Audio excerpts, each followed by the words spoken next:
ever done. So, The acting, first time. and it was very hard to be so serious for that promo, I must tell you. It was on crime and everything. So, So sorry to inform you that Karan Patel, the show host, could not make it because the doctor advised him he's sick. So we're sorry for that. So it's been 4 years, 5 seasons, and we finally have a book. So are we ready for the book launch? Yes. it's an oversized book. All right, so what do we do?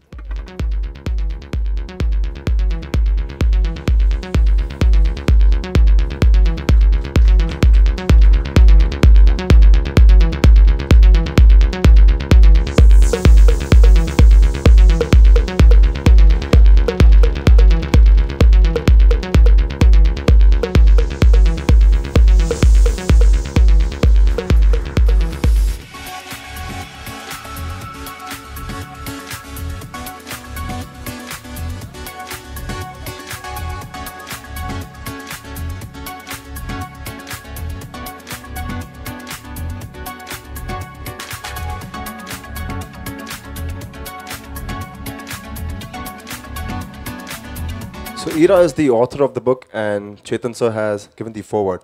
So Ira, what was your favorite part of the book? And can we have the book reading done? Sure. So I'm going to. I'm not sure favorite is the right word with stories that are a little horrific, but I'm going to tell you about a short story which I felt was, I don't know, particularly disturbing. Maybe because in some ways I could relate to it in my own life. And when I was writing this book, when I was writing this particular story, I really somehow felt like I put a little bit of myself in it, at least the background part of it. So the story is called Naz. And the story begins with two teenagers who have lived in the US and they moved back to a small town in Haryana because their father has gotten a new job. So a little bit similar to my background because I too moved from the US to Indore, a small town, when I was about in the 9th standard.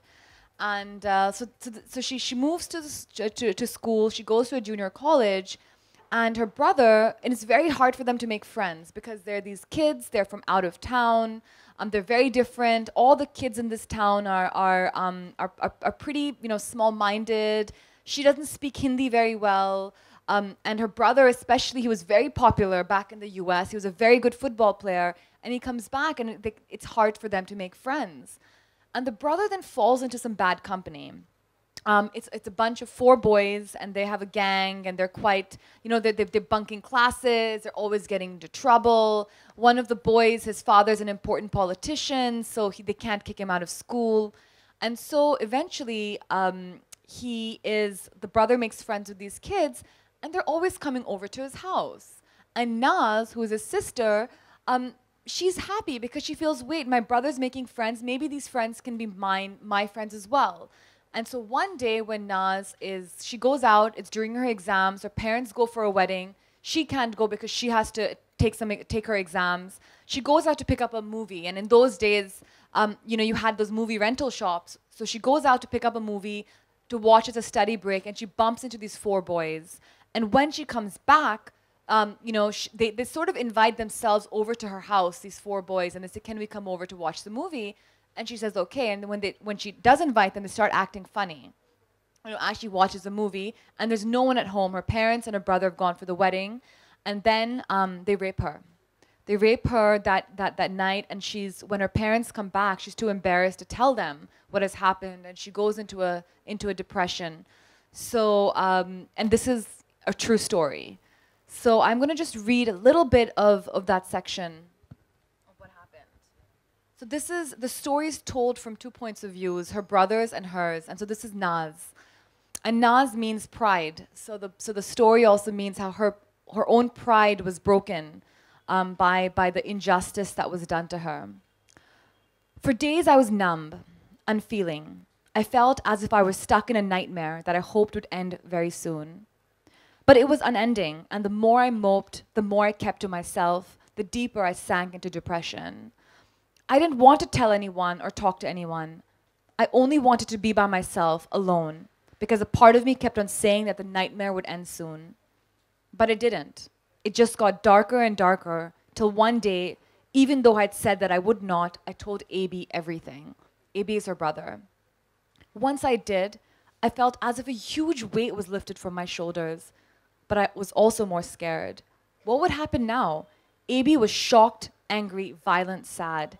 He broke down and holding his head in his hands, he blamed himself for everything, for befriending those criminals, for bringing them home, for his poor judgment. But unlike me, despite being devastated, he took action, beginning by telling my parents. Papa did not want to go to the police. He did not trust them. He thought that we should deal with it ourselves instead of turning it into a public scandal handled by inept authorities. Mom, on the other hand, was both livid and crying at the same time, put her foot down and told him that she would move heaven and earth to make sure that those boys got sentenced, and that to happen we had to seek redress and get justice. And justice we did get. Within weeks, all 4 boys were charged with rape. Nab, Arjun, and Rakshay were sentenced to lifetime terms in prison. Ronak was below 18, was sent to a juvenile correction center. The judge, a kind old lady, assured us that she would ensure that he got his due punishment, though it looked unlikely at the present moment. In one way, I was satisfied with the outcome of the trial, but in another, I knew that it didn't really matter because something fundamental within me had been destroyed. And no one, no lawyer, no judge, no arm of justice could ever restore that. So, also in this story are little elements of the Nirbhaya rape case, and that's why I had one character who was sentenced to a juvenile facility.